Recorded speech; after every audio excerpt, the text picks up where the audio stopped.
we've never talked about this on here, I don't think, but I'm over the years, man, a huge proponent of hunting low, like oddly low, stupid low, like very up close and personal.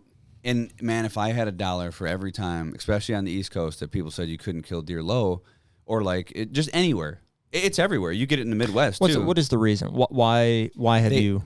Why is the reason? Yeah, why do you like that? I started hunting low. Like, honestly, I've done a lot of things I've done just because people said you couldn't do it. And I just wanted to, like, find out for myself. And more so, like, a chip on my shoulder, like, wanted to prove them wrong. Okay. So, like... Except for my last point, are you killing them because you're low or despite the fact that you're low? No, here's the thing. So, like, I became obsessed, too, with, like, the rush and, like... It's like I've been constantly... Just like we talked about working out. In my mind, if I'm doing the same thing... Like, I gotta be... adding weight to the vest. Okay. Like there's no other way. Like I don't know if it's the way I'm wearing. Maybe I'll get away from that one day. But you're pushing the bar. When getting low was that point of like, it was like a goal that popped up in my head. It's like, I want to kill one at 5 feet. Like I want to be able to touch them and I want to put an arrow through them. Like that would be the ultimate hunter. Because I had buddies that were practicing shooting at 60, 70 yards. And I'm just like, I was never a good shot, but I never cared. I was like, and then I'd see deer at 60 and they wouldn't even raise my blood pressure. Like they're so far away to me at that. And I was just like, no, I want to touch them. Like I want to, and then I would still hunt high, but I would hunt real close to trails. The shot angle was shit. And I've killed deer like that. And then I think it was like, I was looking to be the ultimate machine too and be efficient. So I was like, shit, if I could minimize half my gear, if I could get stealthy as fuck and be low, I could get in the tree in half the time, I could get out of the tree in half the time. And if I could increase the rush and make this like more of a challenge and see if like, and then, and even then I started killing them low and I'm like, I'm going to do it without camo. Like I don't want no camo. And then I started like wearing bright colored fucking clothing because it truly is, it's movement that they see. Right. It is nothing else. It's the movement, how they pick you up, or it can skylight you, but that's movement. That's the slightest shift in your body. Yeah, it creates more light behind you, and it's. So I don't know. I ran with it, and it amps me up a little bit when like people are like so against it, and there's been this There's been this gospel in the hunting community about 20 feet and needing to be high and like, you need to be up there. And the only thing I can think is that over the years, like, obviously you have an advantage hunting in an elevated position. I do believe that. There's guys who kill them on the ground, but I believe you do have an advantage hunting in an elevated position. There's no arguing that. Agree. So people started hunting high and it was just like they were trying to get as far away from the deer to escape whatever they could, right? And which makes sense. In some situations, getting high helps you 100%, right? It helps you with thermals or it helps you whatever. There's other disadvantages, but I think like it was just like set in stone that you had to be high to get away. Like you're trying to increase the distance from you and the deer. And you think that still exists? Do you hear that a lot, like at the road shows? Getting high? Yeah. Well, dude, I've made it my personal mission to like educate people for the last like 7 years on like, so, but yes, I still do get it. And there's still people that argue against it. And that's one of my favorite segments is like, I'll gauge the audience. And if people are willing to listen, I'll go for 2 fucking hours on all the benefits of hunting low in my theory. And I'm going to get into that in a nutshell right now. But the biggest thing is like, and I do think also companies who started selling tree stands, they want to sell you 4 sticks. They want to get a higher ladder stand. Like they want, and people always thought that was weird. It's like, wait. Well, who's going to buy it? Wait, well, how many, like, wait, I only need 2 sticks? Yeah, you only need 2. Well, don't, like, I don't care how many sticks you buy. I'm telling you how to be efficient and kill deer. Yeah. Like, I don't care about the sticks. It's just like the cameras. Like, well, you don't use cameras? Don't you sell cameras? I'm like, well, yeah. If you want to buy one, you can buy one, but I don't use them. Like, and I would suggest you don't use them. But it's just whatever. I don't care. Right. So, well, what do you think is the right answer to that question in terms of what height? Question? Height. Okay, so here I'm gonna get to that. Okay. Right. So I think over the years it's become gospel, right? And because there is advantages, and I think people had some success, and it just breeded more high hunting and get away and get high up, get out of sight, because their eyes are cagey, out of the scent because their noses are like, it's all common sense. Right. It makes sense, right? Well, I also believe that there's disadvantages with that. The higher you get, the more likely you are to get silhouetted. for too. one, which is a huge problem that people don't think about. Yep. Shot angle sucks. And actually, in certain situations, most situations, you're actually laying more of a scent cone. Because you're up higher and it's just... I mean, dude, if you're sitting on the ground and your scent is bottling up or you're 6 feet off and it's coning down at 6 feet, well, you go to 35. Dude. You think so? Oh, I know so. More of a scent cone? I know so. Just has more time to spread out before it hits the ground. Yeah, and you don't know, and here's the thing, is like we don't know, or we can speculate. Like Wait, let me break that down real quick. Yeah. Not more scent necessarily. You're just saying how it's dispersed. Yes, correct. 100%. So like on the ground, you're saying it would... If I can be 6 feet off the ground. It's not going to be spreading out in an open area. It could be in the ground and it's going to flow in a certain direction. And it will spread. That's what scent's going to do, and the thermals are going to take it where it takes. And I don't know the hard facts on how long it takes the scent to disperse, but I know this. It's a fact. There's just many variables. But I know this. If you're in a tree right here and you're hunting a buck that's coming in, and this goes on setup and like just hedging your bets and your odds. If your scent cone is going down, or let's say you got a wind from the back, if your scent is blowing down from 6 feet, hitting the ground, getting on the foliage, dispersing, whatever it's going to be doing, whether it's pulling in the evening, right, like to wherever, and you're 36 feet up there, it's just going to fall and slowly, just literally, it's going to start to... Yeah, just it's cover gonna everywhere. It's going to affect this great of an area versus like this tiny area. Now, would the same be true in the opposite situation where your thermals are rising? No, so that's if you're lower, you're going to be at a disadvantage? That's where it doesn't, because your thermals are rising. So that's the catch, right? So the one advantage of being high is in the thermal lift situation to get it out of there and to get above the lay of land. But even when you're 6 feet high, if you got a good thermal lift, it's still going up. Yeah. So it's like that's fair. So that's a big advantage. And you think it's a big advantage? You use that a lot? I do. Really? I think so many people are getting busted. Here's the problem: you're getting busted. And also, you don't you're know talking about busted. like 6 foot versus 20 foot. Like in between, there's some sweet spots too. Well, right? I'm going to get to that. I'm going to get to the sweet spot, or my opinion. Okay. So I think that. See, my theory is this too. Like I have this theory that it doesn't take long for a generation of, or it doesn't take long for deer. Theories are coming out. Oh yeah, no, like this, and I'm behind this, right? So this is all going to my hunting low. So if you think of how quick a herd of deer can adapt to a situation and adjust to a situation, just think about how long they've been ambushed by very high heights, and how long they've been ambushed at ground level by coyotes and by predators that are on the ground. There is no natural predator that sits at 7-8 feet, 6 feet. Like it's just not. Maybe a mountain lion in those scenarios, but like I think deer have grown more accustomed to looking high. Yeah, and using the backdrop and using that change in light, silhouette. Yeah, and they're more accustomed to looking or down low on the ground. So you end up in this sweet spot, right? And this sweet spot, I think, is from like 7 to 10 feet tops. Like if you're under there with your head. Another thing about this spot is if you take that height in virtually any lay of land, despite a couple crazy scenarios, you have so much natural cover behind you.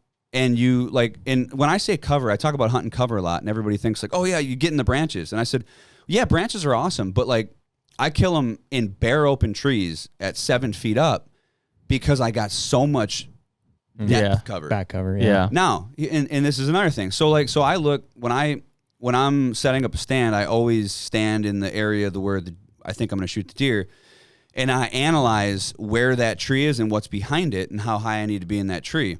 And I'll get as low as I humanly possibly can get to get my advantage of wind, back cover.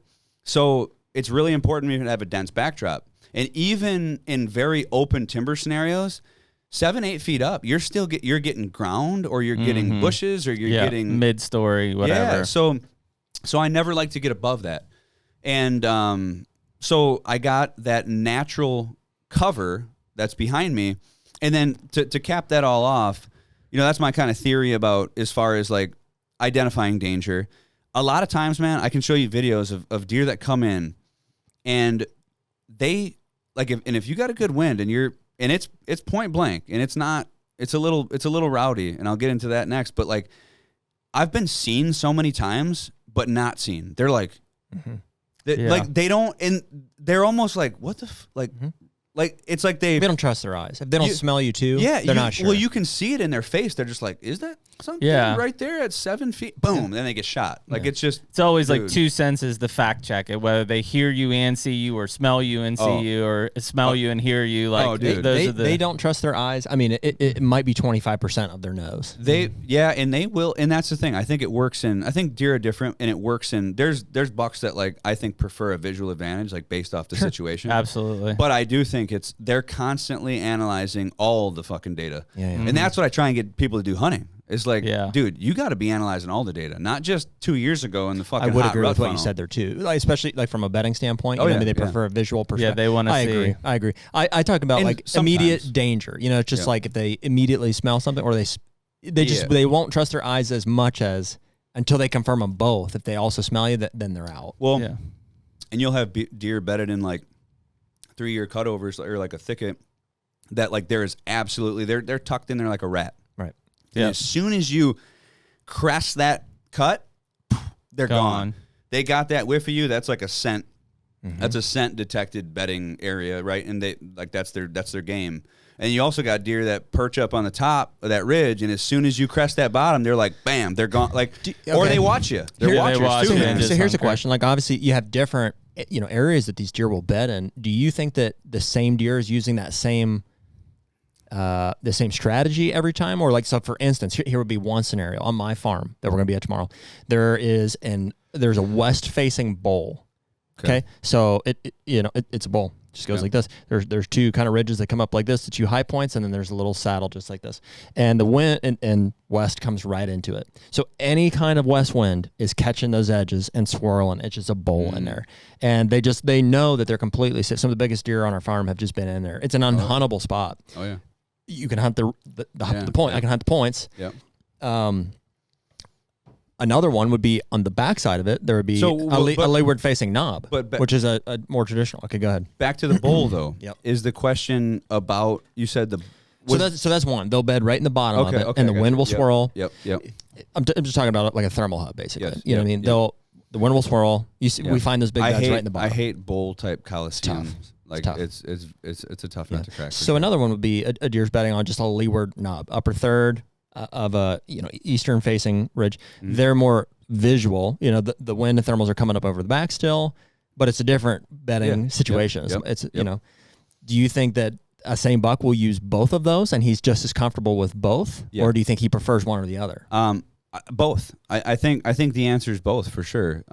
It's yes and no. Like, because you'll have, and that's the thing, dude. That's the thing that's so crazy is like, I try and stay as open as I possibly can with this shit, and I think that's another reason where people fail is they're like shut offs, and sometimes and then they get stuck in their ways. But like, if you are constantly like, if you get the years, you talk to the old heads and like whatever, if you're constantly analyzing buck behavior, whether it's where they bed, how they act, whether they're sight bedded versus scent bedded, or all this stuff, dude, it changes so much, man. And like I've caught up with bucks on different bedding ridges. Like some bucks are nomadic in certain areas. Some bucks, are going to change their bedding spot based off of that wind. Some don't, based off of conditions like that thermal pocket. Like some might hang out there in any wind, right? Because they know they're going to get it, but they might have like a late morning bedding that they switch to. So I've just seen it happen so many different ways and times with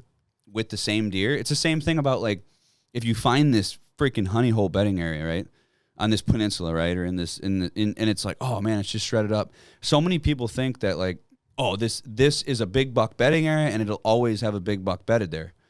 There's spots that, yes, a new one comes up and takes that spot over, and then there's spots like that completely die. And 5-6 years goes by, and you're fucking hunting that spot every year because you're thinking it's got all the things for a big buck to want, and you never see them. And that big buck that you're after is fucking bedded 15 yards behind the house, just watching you come in. Like, dude. Well, add that third to the list. I mean, dude, that's freaking. That's a key one. Oh, dude, it's so key, man. Dude, they bet. I've seen more giants bedded off of roadsides in thickets just staying still, watching, man, just watching everything. Dude, we've talked, many times about some of the best setups on our Illinois farm might be right by the house. And we're just going to wear the farmer's jacket out. We're going to impersonate the 98-year-old man that lives there as close as we can, because they're not afraid of them. So, yeah. And dude, a lot of people make it harder than they have to, too. Like everybody's trekking. Yeah. Everybody's trekking 6 miles deep. Yeah. And there's a trail that goes there, and it's beat with footprints. Yeah. But you got to get 6 miles deep, right? Dude, you know it helps me to think about, like, you know how you see, like, park deer or deer that are, like, in an urban area? Like, those are the same deer. Like, those are the same species. And you see them out, like, they're comfortable with their environment. Yeah. Yeah, so not that they're going to necessarily do that in a wild, like, in a Midwestern, like, type of a setting, but it is the same animal. And so if you can just understand what they're afraid of, what they're not afraid of, and what they're willing to tolerate. So that's where I have like mixed things too, because that's where I would call it conditioned. Yeah, sure. They can be conditioned just like anybody. You, me, any like in a deer that grows up that doesn't associate human pressure with danger is going to be a deer conditioned to be, so this one's not afraid of tractors. This one's not afraid of the landowner that does this. Man. And people overthink it too. And it's like some of these heavily pressured public areas, like a lot of people like to correlate pressure with hard to kill too. And that is just not true. 100%. Because if it was true, that would mean every buck up in the mountains that never sees a human would be super easy for a human to walk up on and kill it. And they're not. That is it's so far from the truth that it's just that I think people say those things to justify their tough time. Sure. And it's not the deer that are harder to kill, it's the people that are hard to hunt around. That's right. It's them that are fucking you up. That's right. It's not the deer. The deer are used to that. And they're still inhabiting the area. Yep. And if they're still inhabiting the area, they feel safe. Yep. But if there is somebody there mucking it up in real time, that is going to affect it's going to screw you totally. Yeah. But it's the person, not the deer. Yeah. These deer are hard to hunt because they're so pressured. They're so cagey. They're no cagier than any other deer. Yeah. Like, yeah, they got people out there after them, but so does, I don't know. But, so that's another aspect of it. And then being conditioned, like, I don't think it takes very long for that to happen. And it's like feeders, like that's it's a gray area. Like, dude, okay, you got a feeder, dude, you the first year you put that feeder out, dude, them deer are gonna be like, they're gonna be like, what, like they're gonna be scared to hell. We just bought some. We just bought a couple big feeders. And 5 years down the road though, they're gonna start to they've been conditioned to it. They're gonna understand that it's a feeder. Yeah. And they're gonna understand that it's like where they get food, and the fawns are gonna grow up eating from there, and then those fawns are going to be the old does, and like it's just like the tree stand height. It's like, I think it's like, the little ones are learning and they're looking up, and the biggest thing I always heard out east or anywhere, matter of fact, is like, you can't, these deer out here are so sharp and so cagey that they're conditioned to look up, so you got to get high as hell. And I'm like, well, if they're conditioned to look up, why in the world would you get high? Right. Like what, like, just think about it. So, and I think there's so many more strategical advantages with efficiency, with scent, with wind. And I'm going to replay that because people are going to call that. And there is tons of times where being high can help you in your wind, for sure. But I think it's a case-by-case basis. And I've just I looked at it like I heard a photographer analogy one time that okay, there's the photographer that has a box of lenses and is a really good photographer. And then there's a great photographer that can do it all with one lens. And it's like, okay, that made me think about, because I was always like, this was so long ago, but I was like paranoid to leave the two sticks behind and only go, what if I need the other two sticks? Yeah, what if you need them? What if I need them? What if I need to get high in this situation? And I was just like, well, if you're a good enough hunter, you can get it. You don't need them. You can get it done. You can figure out a way around it. And it creates more of a game too. And if I need to get higher right here, if I need to add two sticks, you crack me up, man. Because there is an end to that, because you're a good enough hunter. What do you need a tree stand for? Well, what do you need a bow for? Yeah, 100%. You know what I mean? You can, and I say this, just go grab one. I say all this. I say this all the time, dude. Like at the road shows. I see your point, though. I say it all the time. I'm like, dude, a killer's gonna kill. Yeah. And you could go out there with a fucking 10-gallon bucket and a snare. If you are cagey enough, you will get a deer. But I do believe there's things that advance you and there's things that hold you back. And I believe in the bare minimum to get the most advantage for the less trade-off. And that's lightweight, optimal, low setups that I can get down and up quick. It's like the element of surprise, staying still. And like still is a crazy thing. Yeah. And this is the biggest thing. Like, so I'll go through like, I'm telling you, I probably got 20 roadshow stories deep this exact conversation. You know, Cody, like I've been listening to you talk about hunting low for a few years, and I just don't know, man. I don't know if it'll work by me, like, you know, and it, like they've become now receptive to it. And I'm like, okay, you know, I get that. And they're like, because they start off by saying, no, it doesn't work. Yeah. And I say, and then I ask them, I said, okay, have you tried it? And they're like, well, yeah, I was like, well, have you actually gave it a try? And they tell me one time that they hung low and got busted. And I'm like, okay, how many times have you got busted 25 feet up in a tree? Like the last 27 years you've been hunting? I was like, and you got busted one time being low, and you're going to take those odds of being gospel that you. So I tell him, I said, hey, do me a favor. Give it an actual try. Hunt low. And so my favorite story is a guy, dude, he's 330, 5'8", beast of a man, right? Just big boy. And I'm not talking about a bodybuilder. He's a big boy. He's a fat boy. And good buddy of mine now, like met him a long time ago. He doesn't like heights because he's so big. Yeah. But he's like, I can't hunt low. I'm a fucking giant. And he knows that. Dude, I got that fucker hunting at 5 feet with a 0.5. And he is seeing more. He is in more deer. With a 0.5? With a 0.5. He squeezes on it because he's 5'8". What's the weight limit on it? It ain't about comfort, dude. He's about getting it done. I was like, dude, if you can, I tell him, I said, dude, it don't matter how big you are. I know it's gonna, but if you can stay still, if you can get there and you can get comfortable enough to stay still, you're gonna be able to do it. And he just didn't believe it. And I'm like, you got to try. You're like, you hand him a copy of Kung Fu Panda, the movie. Yeah. You're like, dude. Well, it's so. Watch us. It seems simple, but all these guys, I'm like, hey, just do me a favor and give it a try. Yeah. Did you guys? So Kevin Merrill, right? Yeah. Like I'm gonna drop Kevin Merrill's name. I remember he was one of these very guys that is a PA native guy. He's hunting with a trad bow. He just was a little skeptical about hunting low, or more than a little skeptical. I definitely heard it come out of his mouth that you can't do that in Pennsylvania. And I just, over the course of a couple years, just kind of just nudging him in that direction, dude. One morning I got a call. He smokes like his biggest buck at like 8 feet up in a tree on a field. And he's like, dude, I never thought it was possible. And I'm like, dude, and it like, if you get a couple guys to do that, then it snowballs. But the thing is like, you got to give yourself to it and you got to commit and try it. Take 2 sticks out there for a couple weeks and hunt low every time. And start thinking and analyzing, and then if it don't work out for you, don't work out for you. But then with that in mind, like keep in mind that movement is everything. Yeah. And when you're that close and low, you got to be still. And every year, I have at least 3 people come up to me that say they started hunting low and they killed the biggest buck they've ever killed. Take me